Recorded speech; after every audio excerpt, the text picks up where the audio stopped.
I mean, so yeah, like with Andrew Tate on, his thing is, anything after like 20 mil or whatever the number is, the lifestyle doesn't really change, right? You buy a $40,000 watch.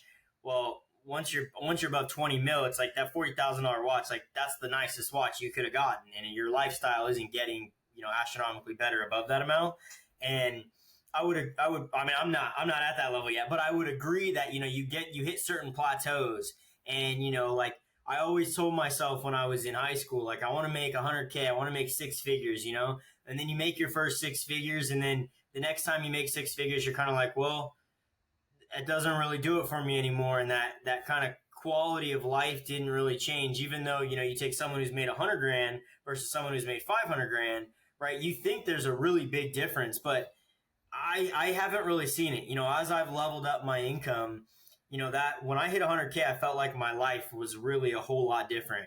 And then once I started pushing, 300K and 400K and 800K, like, my life didn't really change, because I'm taking all that extra earnings and I'm throwing it back into assets. So my day to day life is honestly hasn't changed in like 4 years. I still live off like 50K a year, even though I make way more than that.